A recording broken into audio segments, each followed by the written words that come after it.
न किष्टं कर्मणा न सद्यश्चकारः सदा भृदम् इन्द्रं न यज्ञैर्विश्वगूर्तं मृभवः समधृष्टं दृषुण्णुं मोजसा. Now say to all, this is Samved Mantra 243, a very beautiful mantra. Let us understand the meaning of this mantra in this short audio video. As you can see in the screen, we will first see the word to word meaning. Yah, the aspirants, Vishwagurtam, adorable or worshipable by all, Sadavridam, one who gives the growth to aspirants. Growth means both spiritual growth as well as materialistic growth to aspirants. Ojasa, by his endless power. Adrishtam na, equal to him, that means equal to that Almighty God where no one else is there. Drishnum, one who commands the entire universe. Indram, of that Almighty God. Yajyaihi, by performing yajna. Chakara, worship. Tam, enemies of that aspirant like anger, sensuality, etc.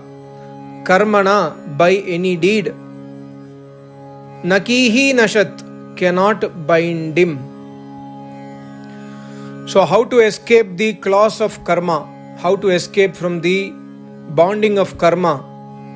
That secret is given in this Ved Mantra.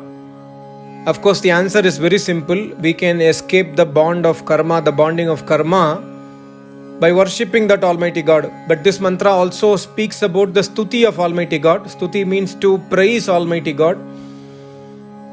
Some people have asked my Acharya that why God is speaking about his praise in Vedas. Why he is praising himself. God is not praising himself. God is speaking the truth. Stuti means to speak the truth. To speak the truth, that means God is adorable, God is worshipable. This is truth. That truth is called as stuti. So stuti means to speak the truth. This mantra speaks about the various qualities of Almighty God. For example, Vishwagurtam. Vishwagurtam means that Almighty God is adorable, worshipable. Sadavridam, that Almighty God gives growth, both spiritual growth and materialistic growth to the people who are worshipping that Almighty God.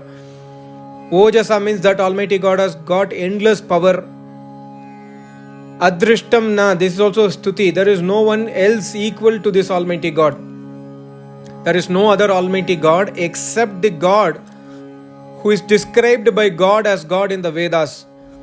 There is no God equal to this God. That we have to understand. That means there is only one God and there is no other God. So we cannot call any other person or any other God as Almighty God. Drishnum also is stuti. Drishnum means one who commands everyone, one who commands this entire universe. Under his control the entire universe works. That's why he is called as Drishnum. Indram. Indram also is a stuti. Indram is a name of Indram. Indra is also one of the name of Almighty God. Means that Almighty God who is super powerful, or that Almighty God who possesses all the wealth of the universe. He is called as Indra. So here we have to understand, if we worship this Almighty God which is described in the Vedas, which is described by Almighty God in the Vedas, by how do we worship? By chanting Ved mantras, by listening Vedas, by doing everyday yajna. We should worship this Almighty God by performing yajna. Performing yajna does not mean only to put ahuti in the burning fire. Performing yajna means going to the lotus feet of Acharya, serving the Acharya, and under the guidance of Acharya, listening Vedas while putting ahutis in burning fire is called as yajna. Also another meaning of yajna is Deva Puja. That means serving our parents, serving elders. This is also coming under yajna. And also yajna means dana. Deva Puja, Sangati Karanam, Daneshu. Dan means to give donation to Acharyas. So all these three things comes under the yajna. So if we follow the commandments of Almighty God by performing yajna and worship that Almighty God, worshipping means respecting the Almighty God, respecting His commandments, and then we worship this Almighty God who is the commander of all, who is adorable, who is worshipable, one who gives us the growth. one who has endless power, etc., etc. When we worship this Almighty God by Ved mantras, then God gives an assurance in this mantra. What assurance? He is giving two assurance. Number one, that aspirants' enemies will be destroyed. Enemies means internal enemies. There are two types of enemies. Everybody has got two types of enemies: external enemies and internal enemies. External enemies are those like we hate somebody because they have done bad for us. These people are external enemies. There are thieves who stole our property, who steals our car, etc., etc. These are external enemies. Internal enemies are Kam, Krodh, Mad, Lobh, Ahankar. Anger, sensuality, pride, ego, etc., etc. So God says, if you worship me by performing yajna, then the enemies, your enemies will be destroyed by me. And what I will do, because of your internal enemies, you are getting trapped into the karma. That trap into karma will be destroyed by me. You will not get into the trap of karma. Karmana nakihi nashat. So that aspirant cannot be bound by any karma, because that aspirant is truly worshipping the real Almighty God. And also he is trying to control. See, my Acharya always says, there is no use in mere prayers. The prayer will work only when we start practicing that in our life.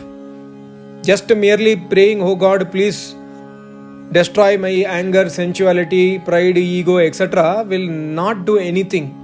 Unless we strive so hard to remove it by ourselves, then God will start helping us.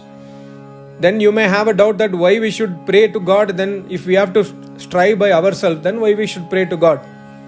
By praying to God, my Acharya always says, the obstacles in life will get over. There will be many obstacles coming in between in the journey to overcome this ego, pride, sensuality, etc. Those obstacles will be taken care by Almighty God. He will destroy those obstacles also. And also God says in this mantra, He will secure that the aspirant does not get into the binding of karma. Because we have to remember that we are getting again and again birth and death only due to our own karmas. So when we start doing Vedic pious deeds, Vedic karma, and when we start worshipping the Almighty God by yajna, then we will get out of the trap of this karma. Means we can go towards enlightenment, means we can achieve moksha, attain moksha. So this also gives us an indication that whatever the so-called Swamijis of today, present day saints, whatever they are teaching, they are totally anti-Vedic. Because neither they teach us how to do yajna, nor they teach us Ved mantras, nor they give us the knowledge of Almighty God. This is Almighty God, He is formless, He has endless power. We cannot worship that Almighty God by going to temple. This kind of knowledge is not given by the present day saints. So those people who follow the present day saints also cannot come out of the trap of karma, is also an indication in this mantra. So we have to very carefully choose our Acharya, and we have to always go to an Acharya who is master of Vedas. Unless an Acharya is a Samadhist yogi, unless an Acharya who preaches Vedas to the public, we should never consider those people as our Acharyas. This is also we have to understand very clearly. And also God says the aspirant, normal human being, the difference between normal human being and aspirant is the one who is having thirst towards that Almighty God. He is having a thirst to worship. He is having the thirst to attain moksha.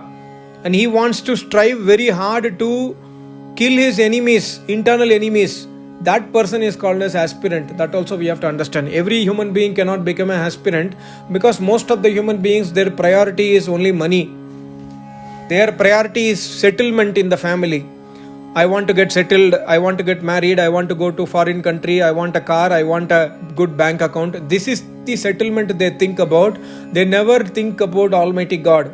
God, of course, gives so much of blessings in the Vedas that one has to be so super rich. I am giving you blessings in the yajna. God is saying in the Yajurveda. But problem is we are not understanding who is that Almighty God who creates this universe. We are just from the birth, from the time a baby takes birth, we are totally outwardly focused. We are never inward focused, because there is no one to guide us how to focus inward.